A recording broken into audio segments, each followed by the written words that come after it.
Shabbat Shalom, Yashala, Shabbat Shalom. Dawalabam Yashala coming out with the part 2 of my Holy Sabbath lesson. The 144 and the 1/3, which were redeemed from the earth. Okay? The 144,000 and the righteous 1/3 of Israel, which were redeemed from the earth. I stopped off in part 1 when I wanted to get into breaking down the Let's start at verse 8 is where I left off. Revelation 14 and verse 8, and it reads, "And there followed another angel saying, Babylon is fallen, that great city, because she made all nations drink of the wine of fornication, Salakia, the wine of the wrath of her fornication." Verse 9, "And the third angel followed them, saying with a loud voice, If any man worship the beast and his image and receive his mark in his forehead or his hand." Okay? So, I want to break down. Let's go into the King James Blue Letter Bible Dictionary. Let's break down, as you see the precept right here. Well, this shows Revelation 16, 13 and 16, but I just want to break down the word mark. So it doesn't matter which chapter. Let's go down and find the word mark. Okay, is Greek word 5480. The Old Testament is in Hebrew. The New Testament is in Greek. Okay, for you unlearned and the ones that are learning. Okay, let's get the pronunciation of mark in the Greek. Strong's G 5480. Charagma. Charagma. Haragma. Okay, haragma. Okay, it is what it is. Let's get some edification on the word.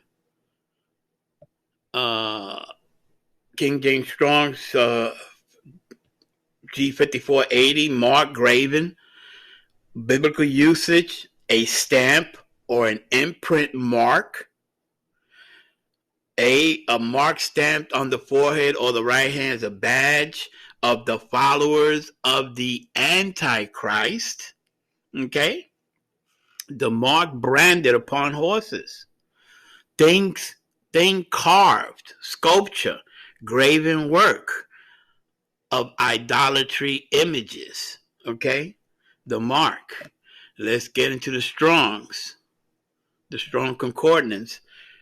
Haragma, a scratch, an etching, stamp, a badge of servitude, or sculptured figure, graven, a mark. Okay? Let's get, let's see, there's another, Salakia, I want to bring out another point, and this here, going into the root etymology of the word and breaking down the word, okay? Let's go into Greek word 5482. Okay? 54. This is how you break down these words so you can gain the edification of how it is used in this biblical term. Okay? So this word, let's break it down, the pronunciation in the Greek. Strong's G 5482. Charax. Charax. Harax. And we broke down 80 was haragma. Okay? So it's the key word. And let's get the biblical usage. And it says here, a pale or stake, a palisade rampant, a pale between which earthstone, trees, limber, heap, and pack together. The definition, a stake. Let's get to whatever we can from here. But we know that these devils are designing the so-called mark of the beast. We know that's already been exposed. And that's why I just want to break it down and break down those words. Let's go back into Revelation 14. And the third angel followed them, saying, the loud voice, if any man worship the beast and his image and receive his, matter of fact, through the Spirit, let's break down that word image. Let's break down that word image. Where was that? In Revelation 14.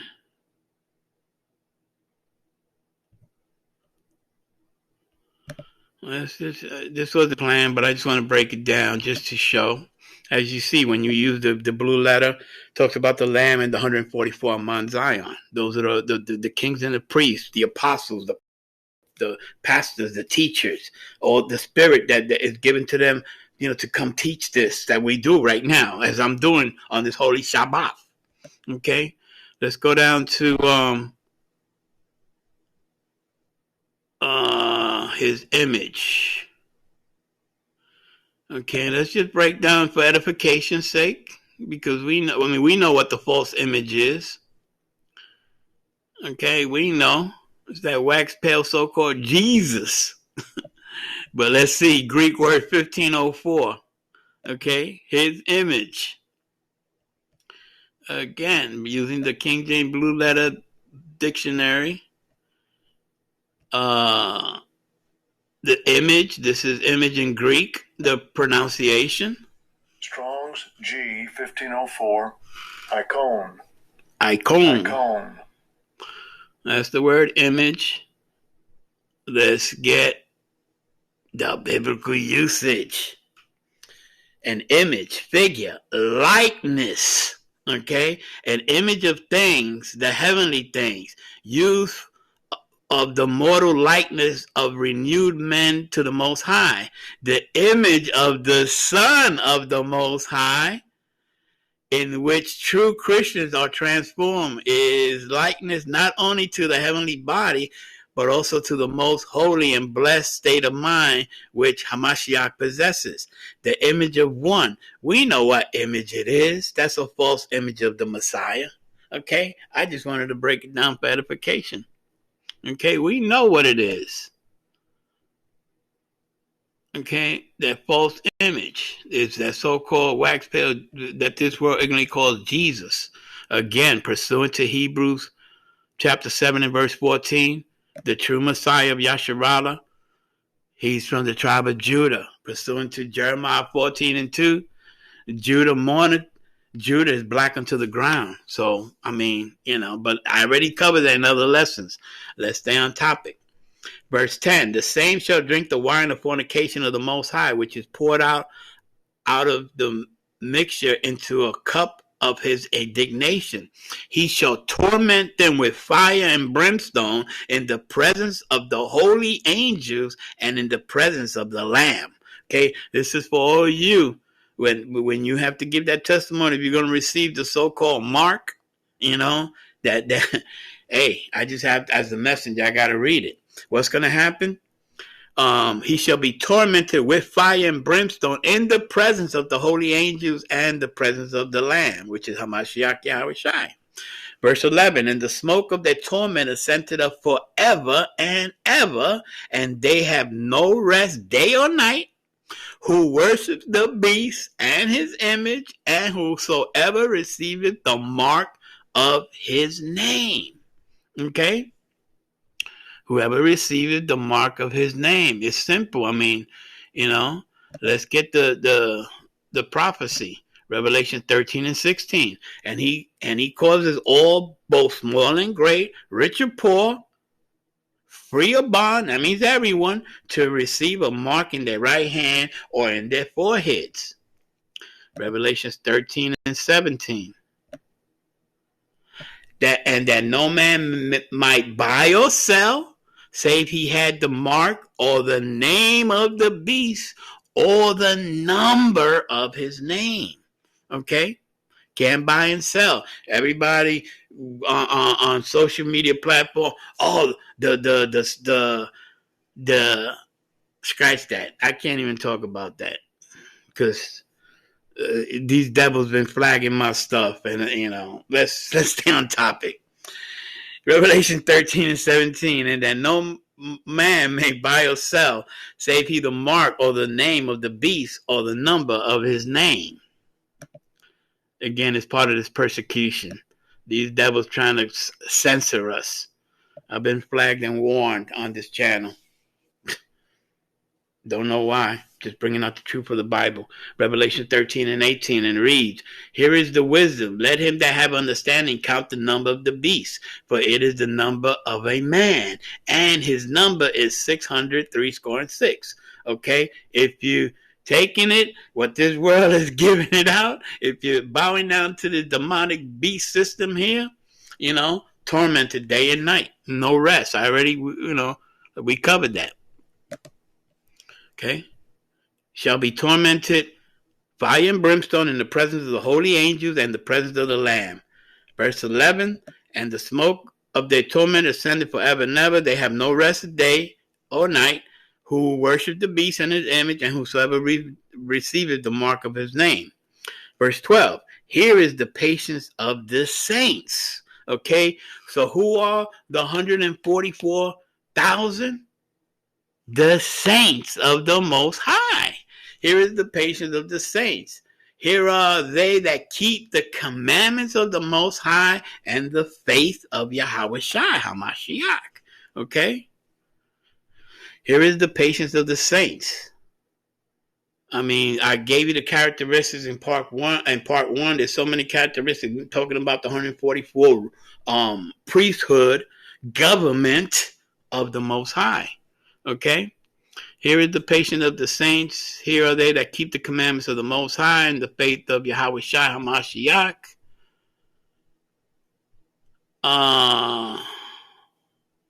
Let's get a precept in the book of Revelations about the patience of the saints.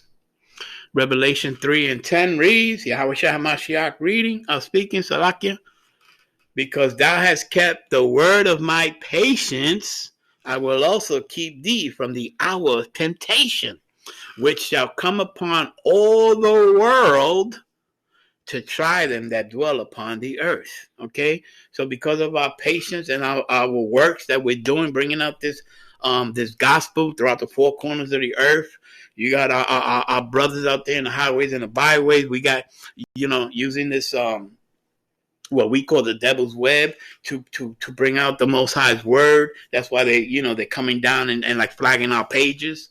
And I have videos taken down. I have no clue why. They have no explanation. But that's just, they're the devil that the Bible speaks of. But anyway, Revelation 3 and 10, because thou hast kept the word of my patience, I will also keep thee from the hour of temptation. What is that hour of temptation? Pursuant to Revelation 18 chapter, is the falling of Babylon the Great. In 1 hour, that great city is brought to naught. The destruction of spiritual Sodom and spiritual Egypt. Here, Babylon the Great, the United Snakes of America, which came upon all the world to try them that dwell on the earth. Let's get another verse in the book of Revelations through the Spirit. Behold, I come quickly. Hold that fast which thou hast, that no man take thy crown. You see that? That's why we got to hold what we have is this truth. Keep preaching this gospel throughout the four corners of the earth till the Messiah cracks the sky. And his true men, the 144,000 kings and priests, that were redeemed from the earth, and the righteous 1/3. Let's go back to Revelation 14. Verse 13, and I heard a voice from heaven saying unto me, write, blessed are the dead which die in the Lord from henceforth. Yes, saith the Spirit, that they may rest from their labors, and their works do follow them. Okay, so if some of us have to be put to death out here, hey, our king was put to death. He said the servant is no better than the master. Okay, he warns us through the gospel that they're going to take us into these synagogues and afflict us, persecute us, kill us. I mean, it is what it is. They just doing it now, afflicting us on these social media platforms because we're bringing out this truth. I heard a voice from heaven saying unto me, right, blessed are the dead which die in the Lord henceforth. Yes, saith the Spirit, that they may rest from their labor, and their works do follow them. Verse 14, and I looked, and behold, a white cloud, and upon the cloud one sat like unto the Son of Man, having on his head a golden crown, and in his hand a sharp sickle. Okay, a sharp sickle.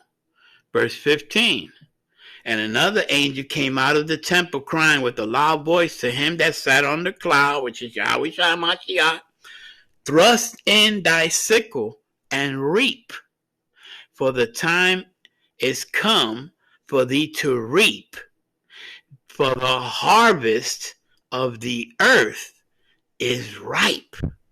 Another angel came out of the temple, crying with a loud voice to him that sat on the cloud, which is Yahweh Shai, thrust in thy sickle and reap, for the time to come for thee to reap, for the harvest of the earth is ripe. Okay, let's get some information on Bible says prove all things.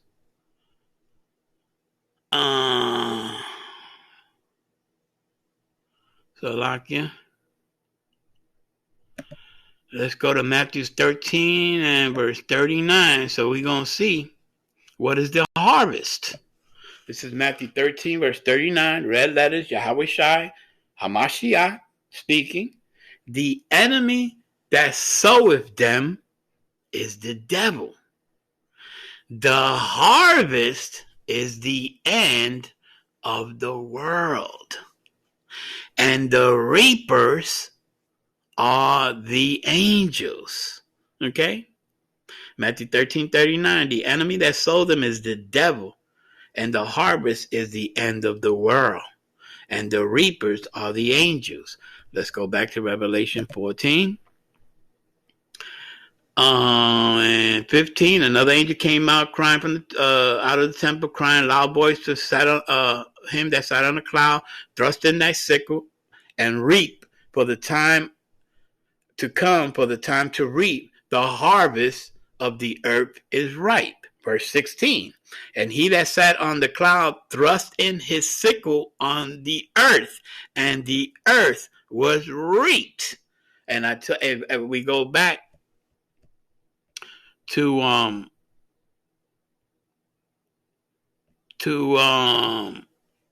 Matthew 13:39, the reapers are the angels. Okay? Just want to break it down. The harvest is the end of the world. Okay? So the Yahweh Shai Mashiach is the one that's going to have that sickle to throw into this earth to bring the destruction here to Babylon the Great. Okay? 16 again, and he that sat on the cloud thrust in his sickle in the earth, and the earth was reaped. Verse 17, and another angel came out of the temple which is in heaven, and he also having a sharp sickle. Verse 18, Revelation 14 and 18, and another angel came out from the altar which had power over fire, and cried with a loud cry to him that had the sharp sickle, saying, thrust in thy sharp sickle and gather the clusters of the vine of the earth, for her grapes are fully ripe. Okay? Thrust in thy sharp sickle and gather the clusters of the vines of the earth, for her grapes are fully ripe. Let's talk about that word cluster. Let me see. I got a few precepts here.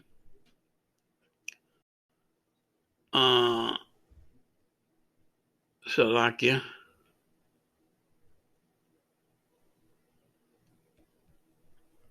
Well, let me continue reading this chapter, and then we go into the precepts. Verse 19, and the angel thrust in his sickle into the earth, and gathered the vine of the earth, and cast it into the great winepress of the wrath of the Most High.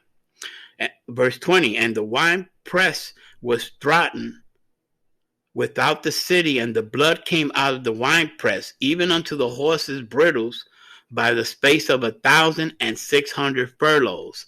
Okay, I just wanted to cover this chapter about the 144, give you some characteristics, and Talk about the harvest, which we know now is the end of the world, and it's under the Messiah's control. Okay, let's get a few precepts about that. Let's go to Isaiah chapter 9 and verse 6.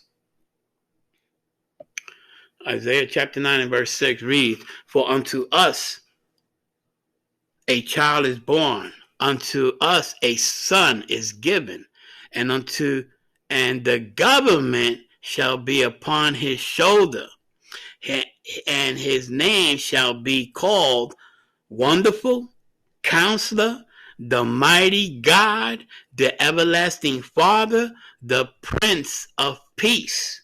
This is talking about Yahweh Shai HaMashiach, okay? Because he's the one he's gonna take over this kingdom, okay? He's the one that's gonna, like I said, he's the one that's gonna thrust that sickle into the earth that's gonna bring the destruction, those intercontinental ballistic missiles that are covered in the first part, okay? Everything falls on his shoulder. For unto us a child is born, unto us a son is given, and the government shall be upon his shoulders. Okay, it's his government.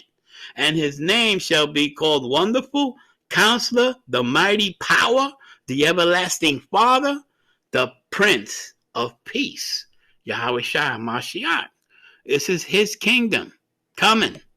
Okay, let's get another precept. Isaiah 22 and 21.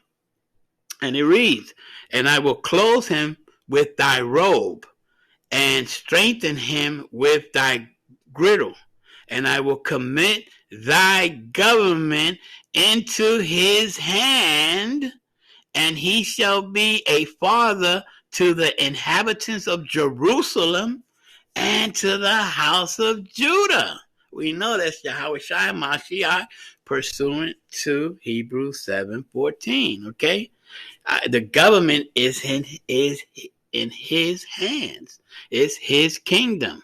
Okay. Bible says prove all things. Now, for all you people that don't want him to reign, okay, because you're so comfortable here in Babylon the Great, you know what I'm saying? Let's see what the Messiah says. It's his kingdom. Luke 19:27, red letters, Yahweh Shai HaMashiach speaking. "But those my enemies, which would not that I should reign over them, bring them hither, and slay them before me." Okay, this is what the king of Israel is talking to all you Israelites, okay, that don't want him to reign, that want to join hand in hand with them heathens. Okay, Proverbs 11 and 21, it says, "Join hand in hand, the wicked should not be unpunished." Okay, simple. Luke 19:27, "But those my enemies, which would not that I should reign over them, bring them here and slay them before me." Okay, simple. It's his kingdom. It's the Messiah's kingdom coming here. Let's go back into Revelation, because I want to make a point about the 1/3, because the whole question was two brothers connected with me. One was saying that he was told it's just 144, and the other brother was saying he believes all Israel shall be saved. You see what I'm saying? But let's go back. I have to prove this point. And I'm going to start here, Revelation 7 and verse 9. Okay? Now, matter of fact, let's get it in context. Let's get it in context so we can see. It starts talking about verse 3, saying, "Hurt not the earth, neither the sea nor the trees, till we have sealed the servants of our power in their foreheads." Verse 4, "And I heard the number of them which were sealed, and they were sealed 144,000 of all the tribes, 12,000 of each tribe." Okay, that's the governing body. Okay, I just broke down the Messiah's government is coming here. Point blank, period. Those that don't want him to reign, bring them here and kill him in front of him. Okay, let's drop down to 9, because I think a lot of people missing this. Revelation 7 and 9. Now, this is after, forget the 144. Now we're going to start here. After this I beheld, and lo, a great multitude, which no man could count, of all nations and kindreds and people and tongues, stood before the thrones and before the Lamb, clothed with white robes and palms in their hands. Okay, this is the righteous 1/3. Okay, so it's the 144 and 4,000 and the righteous 1/3 of Israel that's going to make it, that's going to be redeemed from this earth. Okay, point blank, period. I had to make this up because the question came up, was it just 144? No. It's a righteous 1/3 of Israel. It's going to be redeemed here. Let's get the precept. Let's go to Zechariah. Zechariah 13 and verse 8. Classic. Zechariah 13:8 reads, and it shall come to pass that in all the land, saith Yahweh, 2/3 therein shall be cut off and die. Okay? And it shall come to pass that in all the land, saith Yahweh, 2 parts therein shall be cut off and die. But the 1/3 shall be left therein. Okay? What does it mean, but the 1/3 shall be left therein? Well, if you know this Bible, we have to endure to the end. Okay? So 2 parts of Israel shall be cut off and they're going to die. Thus saith the Lord, thus saith the Holy Bible. I'm just a messenger. But the 1/3 shall be left therein. Let's get the next verse. Zechariah 13 and 9. And I will bring the 1/3 part through the fire, and I will refine them as silver is refined, and I will try them as gold is tried. They shall call out my name, and I will hear them. I will say, it is my people, and they shall say, Yahweh is my power. Okay? So 1/3 of Israel is going to be redeemed. And the kings and the priests, the apostles, the pastors, which is all out of all the 104 and 4,000, 144,000. Okay? That's it. I'm just bringing up through the Spirit, but I had to bring it out. There's a righteous 1/3 of Israel going to be put to death. Now, let's go to the book of Amos for y'all to say, oh, Most High is not going to kill his people. Amos 9 and 10. It says here, all the sinners of my people shall die by the sword, which say the evil shall not overtake nor prevent us. Oh, yes, he is. I mean, you have to stop being foolish and ask yourself, what happened with the first earth in the time of Noah? He killed everybody on this planet except the 8 that were on the ark. Stop mocking the Most High. You don't know him. Okay? All the sinners of the people that are not living by the law, statute, commandments, and pursuant to Galatians that I covered in the first part, that he's coming to redeem them that were under the law, okay, that we might receive the adoption of sons. Okay, point blank, period. I hope this is edifying. All praise and glory to the 144 kings and priests of Yahweh, Ba'Shem Mashiach Yahweh Shai, and the righteous 1/3 of Yasharallah. Endure to the end. Our kingdom is next. And with that, I say, Shabbat Shalom.